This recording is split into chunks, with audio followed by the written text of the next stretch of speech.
Hi, and welcome to the Punk CX podcast.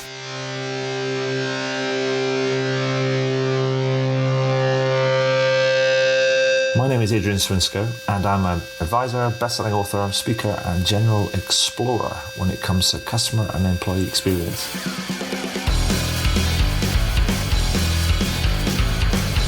I'm really interested in figuring out what it takes to build organizations that produce better outcomes for both customers and employees.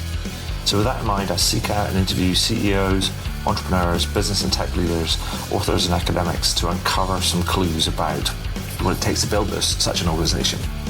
Now, some of you may know the podcast as the Rare Business Podcast, but I decided to rename and rebrand the podcast recently. This is for a number of reasons. First one was to mirror the title of my book, Punk CX, which was published in June 2019. Two, because I'm a fan of punk music. And three, it's just more fun, right? Anyway, if this is your first time listening to one of these interviews, then hello and welcome. And please do dive into the archives at adrianswinsko.com, as I've now completed over 300 of these interviews in the last few years. If this is not your first time listening, then welcome back and thank you. Anyway, that's enough for me right now. Let's get into the interview.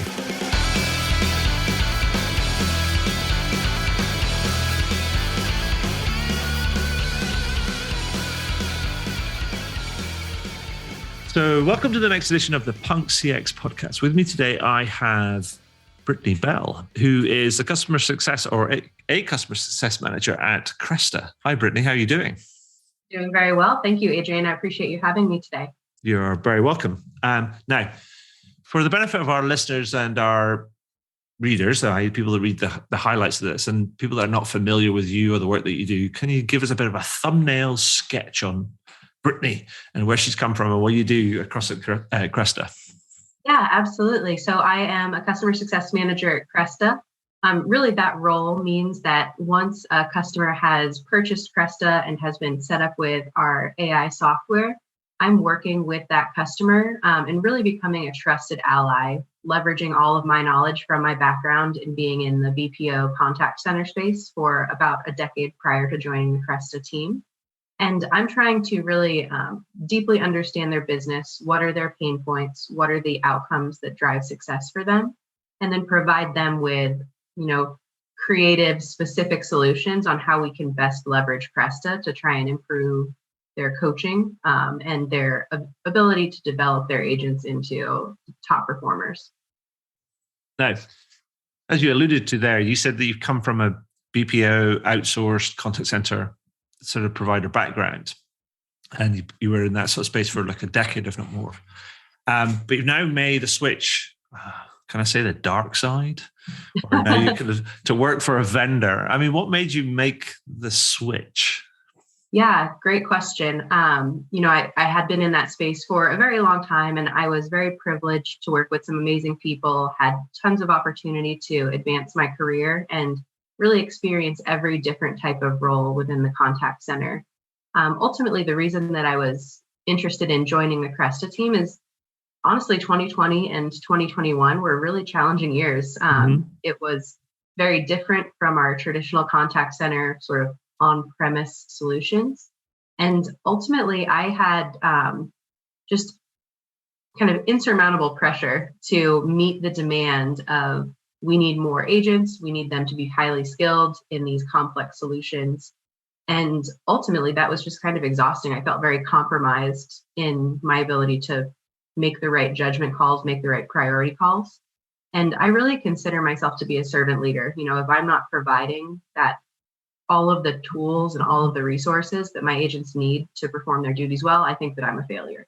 So ultimately, having been introduced— That's probably a little bit harsh, but yeah.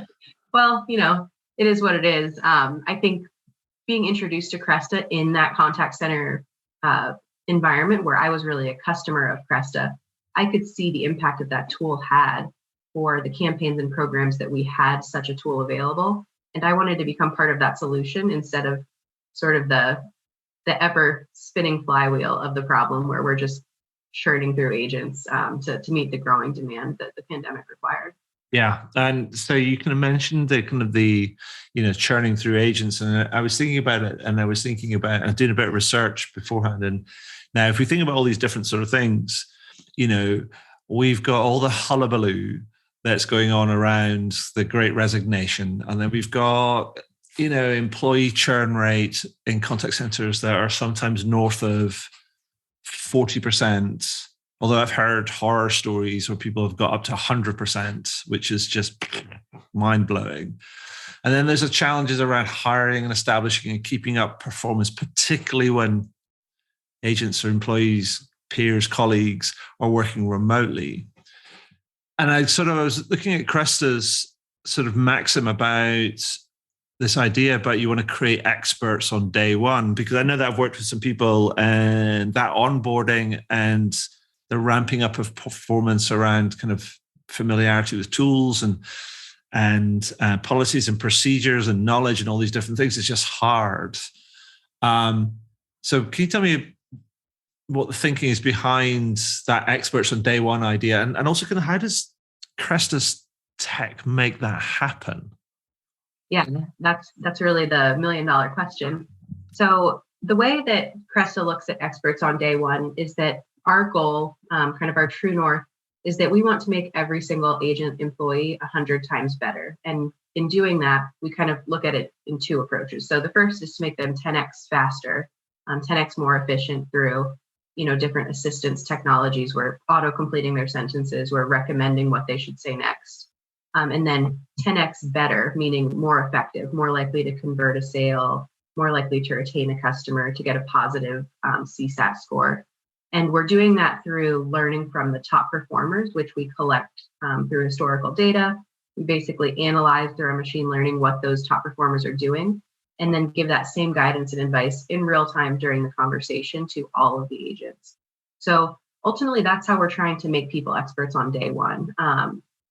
Will we ever be fully expert on day one? I doubt it. We'll be honest. That's maybe a little lofty. But ultimately, what ends up happening in the contact center, especially when you're talking about those very high attrition numbers, 40%, in my experience, I would feel lucky. That would be a great year for me, especially considering the past two. But so much of that attrition is in the first 60 to 90 days. Someone comes out of training, they struggle for 30 days, and they're back looking on the job market. So our hope through Cresta is that we can give the employees the assistance and the real-time coaching that they need so that they have the energy and the empathy to handle these complex customer scenarios. What we found is that, if agents are not properly trained, properly enabled, properly supported, they're never going to have the energy that's required to really wow that customer. And more customers' experience requires that they have an empathetic, engaging, energized human to solve their problems. Yeah. We actually have a really interesting report that should be coming out within the next several weeks here, just on this topic, specifically what it looks like to reduce ramp time of agents, get them to proficiency faster, and then also what it looks like to decrease attrition, which, said another way, means increased tenure, experience, knowledge, et cetera. And we'll make sure that people can look out for that. So people should check that out, or check out kind of like Cresta's website or your website, the resources section around that report. I have a question. So how does the tech work? How does the tech work across different sort of channels, or text-based and audio channels? Because I know that there are different sort of auto-suggest type of technologies that work on text-based, but it's harder on audio-based ones, particularly in real time, because, well, depending on which top sort of technology you can use. But if you go down the standard NLP, NLU sort of like an auto-translate type of thing, then you're always going to get a latency kind of in there. So how does your tech work across both text or does it work across both text and audio-based channels? It does work across text and audio. When Cresta initially started a couple of years ago, we were primarily focused on chat and messaging. Mm-hmm. But in the past 18 months or so, we have expanded across several different voice audio customers. And that was really part of our selection process, is what is that? What is the processor that's going to provide us with that real-time transcription with the lowest possible latency and the highest possible accuracy? Right. So we we definitely did our shopping. That's a bit above my pay grade in terms of the engineering side of the house. But we do have very strong accuracy across that audio channel, and we found that our latency is as near real time as possible. That as the agent is speaking and as the customer is speaking, real time transcription is happening for the agent. And what's very unique about Cresta is that it's really not keyword based. It's right. about context, right? So whether you say, I'm popping to the market for a cheese sandwich, or I'm going to the store to pick up some cheddar on baguette, we know that's the same thing, which is really unique about Cresta. And we can recommend the next best thing to say based on actual context as opposed to the specific words uttered. Okay. No, that's interesting. So that must mean it's definitely, well, it's interesting because I think that's always been the kind of the challenge with some of this is that, and what we've seen, particularly over the last couple of years, is that while there's been this big shift to digital and there's been this big, rise in self-service and all these different sort of things, we've seen also that live channels, particularly text-based, whether that's chat or email or messaging or whatever, but also particularly real-time sort of like voice and video have been very, very important. And even though people are going, well, big shift to digital and self-service, the live channels have remained steadfastly important. And I was sort of thinking about that. I mean, I wrote a piece in the middle of last year called The Emerging Landscape of Service, because I was thinking about, and so that piece sort of posited that there's this idea that there's an emerging sort of real-time agent experience space that's becoming increasingly important because these live channels are remaining steadfast in the minds of consumers in terms of how they use them. I mean, and I know that we kind of chatted beforehand about that, and I sort of sent the link, and I feel like I'm getting you to mark my homework sort of thing. I mean, did you what do you think about that idea, that emerging agent experience space? I mean, do you agree? And does Cresta's tech it sort of feels like it fits into that as well? Yeah, I agree. And I really appreciated that piece that you wrote. I agree completely. I really like that you mentioned that there is an interest in the marketplace to move further right into that more automated, more proactive solutions, right? Customers like things that are fast. They like things that are easy. They like to not put effort. And that's their job as a customer. It shouldn't be effort to be a customer. So my hypothesis is that if we don't also augment the left, right, the live agents that are helping create these solutions, they're going to become increasingly disappointing to customers because it is high effort. They have to call multiple times. They have to ask exactly the right questions. And that's going to be problems, right? We're not going to have those customers hanging around. And you'll have experience from this, from your experiences being in sort of the BPO, sort of like contact center sort of space, that you know that the stakes are higher when you get into a live interaction, and it sort of goes up. It will probably go up from, messaging to live chat to messaging to email, and then you're on the phone or on a video to something, and it just expectations go up, which is where, and they completely surpass the sort of expectations around digital. I don't have any data to support that, but it just feels intuitively that expectations just go up and people just expect more. Yeah, I agree. I think there is nothing more expensive than customer churn, right? If a customer goes away, it costs so much to acquire a new customer. What would be even worse is if your customer went away because they were dissatisfied and then they went and told their friends, their peers, social media, etc. So I think that if we're not augmenting those agents to enable those ever expanding expectations, the agents will disappoint customers. The agents will feel bad about themselves because they've disappointed customers. Yeah. They'll quit, look for another job, and then the cycle repeats itself. You've got another new employee who's probably not going to disappoint, just as much. Yeah. One thing that I'm really proud of is that Cresta was just recently recognized as being one of the top 40 intelligent applications by the IA40. And I think that that's really important, right? That some of those leading venture capital firms assessed some of these intelligent softwares, and they determined that Cresta was really one of the leaders that could help solve this very specific problem of, solutions are more complex, technology is more complex. If we're not helping to better enable these agents to handle these complex problems, we're not doing them the service that they deserve. Sure, we're not enabling them to do the job that we want them to do. Absolutely. You just start making it harder for them. So,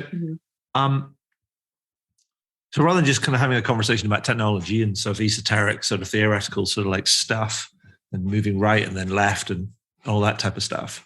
I mean, I wonder if, to bring it all to life, you have a couple of examples of sort of brands that are leveraging your tech that you can share with us and help us understand the problems that they were facing and what benefits they've achieved after implementing your technology. So it just brings that whole thing sort of to life. Yeah, absolutely. I can give you a couple examples. So one of the customers that I work with personally is Blue Nile, which is an online jewelry retailer. Mm-hmm. And they actually had a really great 2020 and 2021 because consumers couldn't go into the store to buy engagement rings, fine jewelry, etc., due to the pandemic. So naturally, they turned online and they really kind of created a chat channel for the first time. Because if you're stuck in your home or your apartment with your significant other and you're trying to buy an engagement ring, you've got to be a little discreet there. So they had a brand new channel, was not previously very familiar to them. And they made the decision to buy Cresta with the goal of improving conversions, improving customer satisfaction, and then kind of like as a secondary target to improve their order value, what people were spending on products, and increase the likelihood of customers to become return buyers, right? Mm-hmm. Have them come back, which is the greatest sign of loyalty. So what we were really excited about is that within the first 2 months of the Blue Nile team coming on board to Cresta, we saw that their conversion rates were jumping up. They were about 10 to 20% higher than their baselines.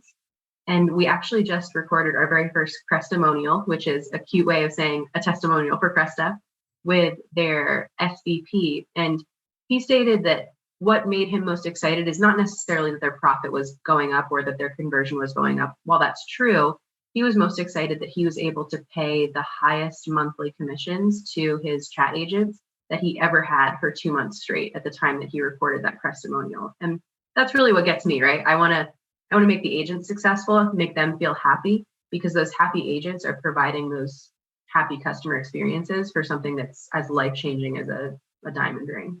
Nice. Do you have another one?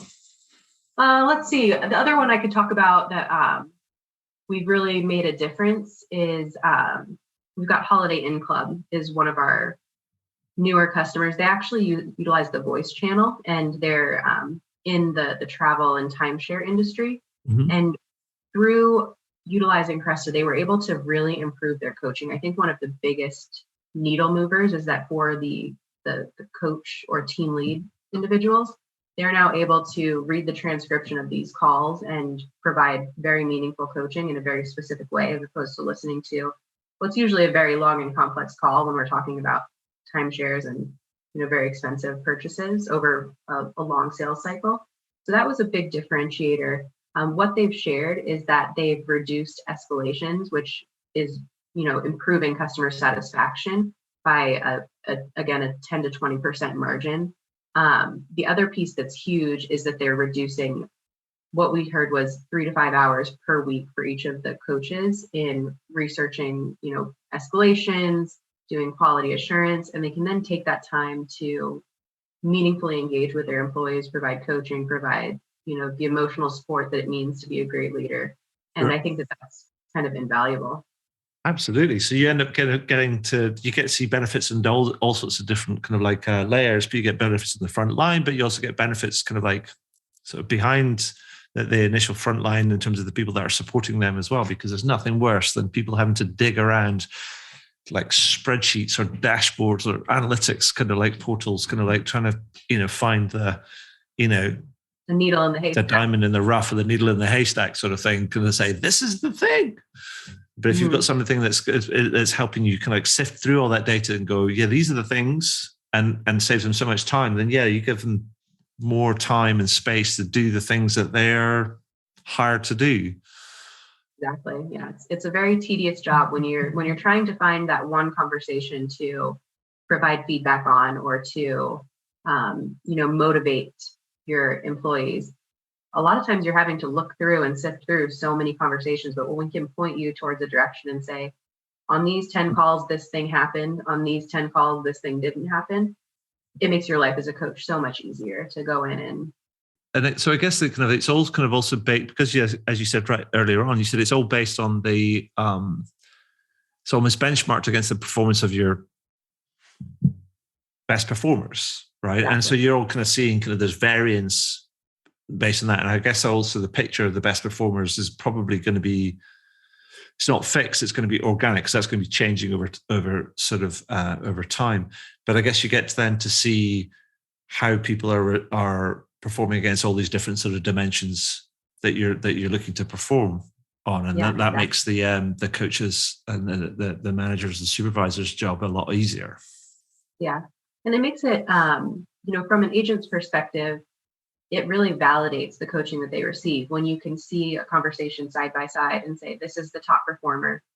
Look, they're hitting these 3 key components of the call. You're skipping the final 2. So it's not me telling you, right? I'm not telling you as your manager. I'm letting you come to these conclusions on your own, and we can, provide these very meaningful examples and say it's really easy to be the best. You can try adopting this for a couple of weeks, and let's watch your performance improve together. And I guess another question on the technology. I mean, does he also do kind of like, I mean, because there's a way that you can go, here's the things you need to be hitting in your call or in your messaging or your email or whatever, then that's fine. And you could say, oh, I'm hitting all those things, so it become like a text tick box exercise, right? Yep. But you're also adding kind of the sentiment element to that as well. So you get the both sort of things. So it's almost not just about what's in it, but it's also like how it's delivered and how you respond. Yeah, we do actually have on the coach's side of Press to Benefit, we have the ability to send alerts based on detecting frustration, detecting, cancellation warnings. So I think that's something that can really help us as well. It's not necessarily what's said or done, but how it's being said, what we're kind of picking up in the tone and underlying statements. Yeah, because I think there's probably good. I mean, you'll know it from a customer success perspective, is if you can get some pointers around what's showing up in a client's email or in the calls or whatever, and there might be some verbal kind of clues, as it were, or language kind of cues that might be that might tip you off that there's a latent or underlying sort of like frustration or unhappiness sort of thing. But on the flip side, if there's also that, you get that insight from an agent's perspective, and that might just be something to do with them might just feel overworked or they're overwhelmed, and you can do something around trying to tweak things or help them out around, I guess, and looking after their well-being as well. Then it works. It's like analytics on 2 sides in many ways. Yeah, and that's something that we're really focusing on for this year, is providing ways for our customers to get those very specific insights. What words are being said by this group versus that group? What's even so much as, wouldn't you love to know how many times a competitor is mentioned in a call? Right. Awesome. So, because you've not been at Cresta very long. I mean, it's like what, just under a year now or something? Yep, just under a year. And so, crumbs, it's all still quite new, although you've had this immersive sort of experience thing. So what are you looking forward to, kind of coming forward? I mean, if I think about the future, and if I think about what you're seeing, you're now moved from service provider into kind of vendor. It's sort of facilitating that sort of service provider sort of space and brand space. I mean, what does the future look like from you inside this very slightly different fence, as it were? And what are some of the big kind of challenges that you see we've got coming down the road? Yeah, great question. I think our biggest thought is, how do we make this scalable? How do we move it faster? Right now, we're very bespoke to every single customer. So what can we do to be more, out of the box, or available to a customer who's not as established, right? I think that that's an interesting solution we'll have to try and solve in the coming months. Yeah, I mean, you're at that sort of like, we now need to scale. And that's not just about the technology, but it's also about the organization in order to serve bigger customers at speed. Yeah. And things. And I think we also need to make, AI still has this reputation of being sort of like this black box, how does it work? How does it happen? A lot of people don't know, but I think that as we get more comfortable with our Alexas, our Google Homes, et cetera, more people are more trusting of the technology, right? It's not this scary thing anymore. So I think that we'll have more and more interest. And I think, through all of the trends that are emerging in the CX landscape, we're going to have more customers who need this solved yesterday. Well, yes, you'll have your work cut out. I mean, but beyond kind of your scaling kind of challenges, I mean, given where you're at and your kind of vantage point, I mean, what's your view on the future of service and this sort of CX sort of space? And what do you think some of the big challenges are kind of coming down the road that we're going to have to tackle? Is it just the AI concern, or is it kind of more than that? I think it's going to be more than that. What I've read, especially over the past year, is the best places to work are flexible, right? They have flexible hours, flexible schedules. I think there's a growing interest in the gig work landscape, and that doesn't necessarily lend itself all the time to traditional contact center customer experience where you want someone with tenure and specialization. So I do think that we will need better. We'll need better training. We'll need better, real-time coaching and assistance to enable someone who's on a flexible schedule or who's a gig worker to provide that good experience. I just read something earlier on a LinkedIn article that was linked back to Forbes, actually, and they said that it's estimated that there could be up to 45% of adults in the United States that are in that gig or part-time work by the end of this year, which is up huge, right? That's unheard of. So how do we solve for that? How do we take what we've learned from Ubers or Amazon drivers or, even the concept of like open door, right? Where you don't need a realtor to sell your home any longer, and then right. Open Door will resell it. So all of these sort of self-service, untraditional models are really emerging. And I think that there's a great deal of interest. Everybody wants to be their own entrepreneur, despite how hard it is to be one. Mm-hmm. So that's what I think we'll have to solve for long term. Yeah. No, that's a tricky problem. A tricky nut. It is. But I think we'll see how that kind of plays out. I mean, I have a sort of like a, it's like, I call it suspicion, call it what you will. I don't know. It's a thing where I think the arc of progress or development is, let's say, assume it goes up, or it's a line, as it were. I think sometimes that we end up getting to the point where we tend to overshoot and undershoot things as we settle into kind of the norm, a new norm. Sure. And I suspect that the last couple of years has caused all sorts of overshooting and undershooting in different kind of ways, and we're sort of like doing this as we can converge towards kind of this new norm, what it might be. And so I don't know. I think we have to be ready for that idea that up to 45% of people could be working kind of part-time. Yeah, I don't think we are yet, but we'll get there. Yeah, well, yeah, I'm just skeptical about whether that'll actually kind of realize itself, particularly when you get to the kind of, when you throw in the fact that, things like the situation we're currently in, inflation's going up, et cetera, people, and a lot of people kind of wanted security. Yet there's people that's going to want to shift jobs, but there's all sorts of complicating factors. And I'm wondering whether that fits with the whole security in a price inflationary sort of like environment. Yeah. And I don't know. Scary. I'm not saying no, but I'm thinking, Yeah, it seems high. I agree. But anyway, but that aside, if I was to boil it all down, Brittany, or before we can do that, is there anything else that we need to know about Cresta that we haven't covered that you'd like to kind of like throw into the pot that we can add to our stew? Goodness. I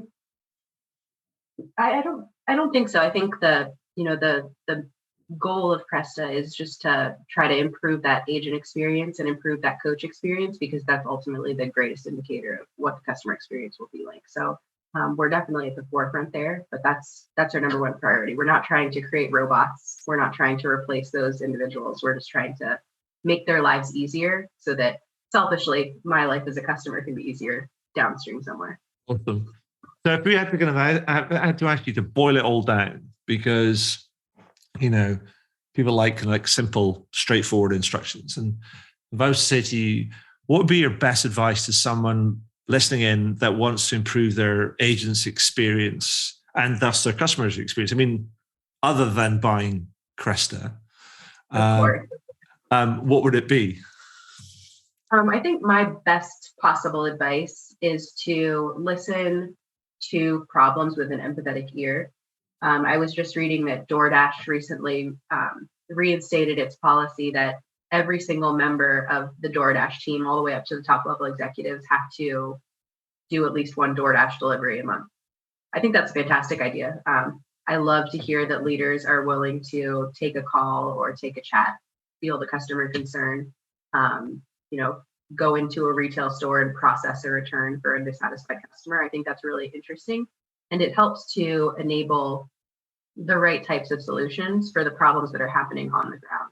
Yeah. So I think that's my best advice is listen to what employees and customers are saying, and then strategically make changes that will try to fill in those gaps. Honestly, to be creative and dynamic. To your point earlier, right, of the ups and downs and the ebbs and flows as we make changes, I think you have to have enough humility to say, well, that first idea sucked. Let's try something else. We don't need to be married to this first idea we have. Let's continue to iterate and evolve, because we're evolving very quickly now. Absolutely. Can I add one thing, which is not just it sort of just makes it explicit about what you're suggesting. So you talked about listen to your employees' concerns with an empathetic ear. I would also add to that, go and experience your employees' concerns. Just as you suggested, do a DoorDash delivery, process a return, answer a live chat. It's like experience it, because then it's real for you. Absolutely. Yeah. Awesome. I'd love to see more of that. And it's something is very close to my heart, something I've been kind of advocating for the longest sort of time, because it collapses that distance between people that are on the front line and the people that are, sometimes it feels like way in the background and aren't connected to or don't necessarily kind of care about, because it's almost like that everything that comes from the front line to the executive suite almost it's like Chinese whispers or a process of sanitization, and kind of the further you're away from the front line. So I would actually want to fold those things together to get people kind Absolutely. of like more and more connected. It's actually one of the interesting problems that we sometimes experience when we're onboarding new customers, right? When we're going through that procurement cycle, oftentimes, a sales executive from Cresta and an executive from one of our customers are getting together. They're talking about what the problems are. They're talking about, this is our sales process. This is our call flow. This is what our primary goals are. And then when we get into that nitty gritty of the implementation, where we're working tactically with the agents, with the coaches, saying, hey, this is what, Joe CEO said we were going to do. And they look at us completely cross-eyed, like, what? Yeah. That doesn't really align with our priorities. That's not really how we do things anymore. So I think that and that bespokes the question of scale, right? Or should we bucket things together? Should we make recommendations as experts in this agent assist as a service space to try and close the gap, to kind of unify what the best practices are that we know? Because that's definitely a real problem, that when, sometimes you get so many layers removed, you're just not even speaking the same language anymore. Yeah, indeed. Well, so thank you for that, Brittany. I think that's a great point. But before we go, I want to ask you a couple of final questions. And on the edge of my seat. So as I explained before we kind of got started, I published Punk CX back in 2019, and then I just recently, in December of 21, published a collaborative follow-up to Punk CX called Punk XL that explores what this idea of experience leadership is and what it looks like. So I'd like to ask a couple of questions related to that, as this is my ongoing research, social research, word collection type of thing. So the first one is, what one or two words or so would you use to describe a more punk approach to customer experience? Well, first, congratulations on publishing your second book. That's very amazing. I've done 4, actually. Oh, well, I take that back. You're 4th. But, things like that. If I had the amazing challenge of having to pick only one word to describe a punk approach to CX, I think that the word I would choose would be augment. And the reason I think that is kind of a punk approach is that oftentimes when we think of contact centers and we think of customer experience, we want to reduce, right? We want to reduce staff. We want to reduce handle time. We want to reduce calls even. We want to deflect calls away to other channels.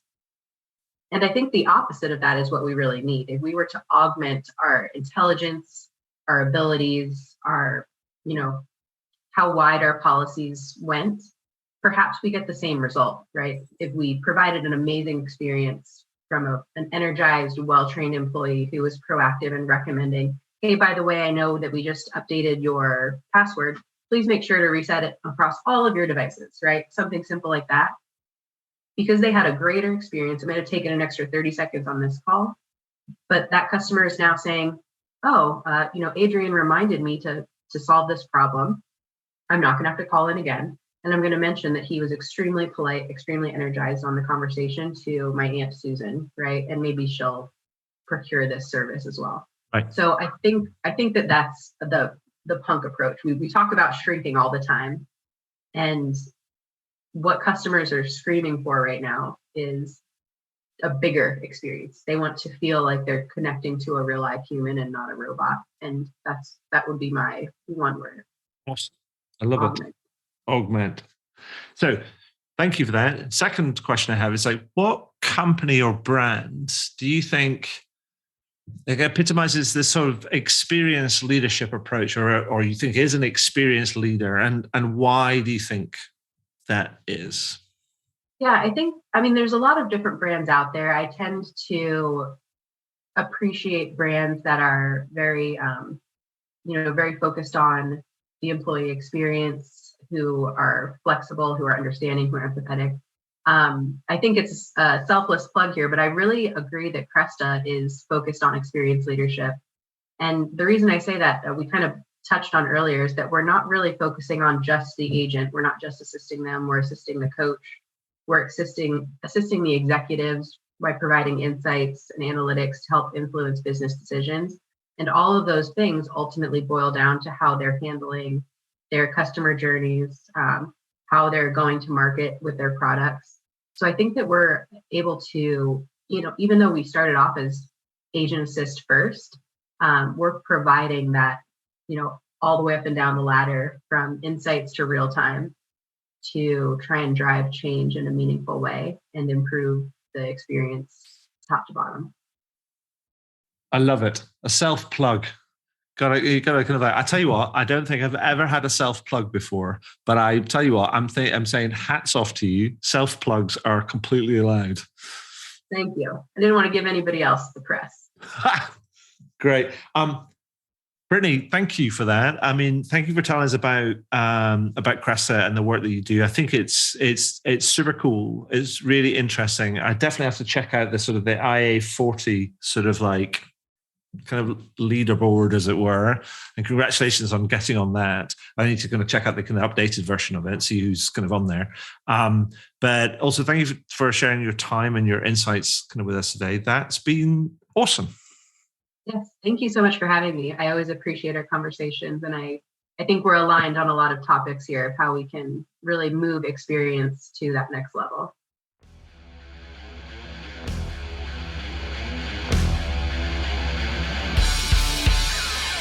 Well, that was cool. I hope you enjoyed it. I did, and I always do actually, because I always learn something new when I speak to some of these amazing kind of people. And it's always something new that I can incorporate into my writing, speaking, workshops, and other sort of advisory work that I do.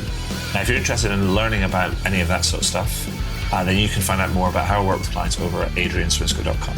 But one final thing before I go, please consider heading over to iTunes or Spotify or whichever podcast platform you choose to use, and do leave a review. Every little helps, as they say. Anyway, that's all for now. Thank you for listening, and do tune in again soon. All the very best. Cheers. Bye.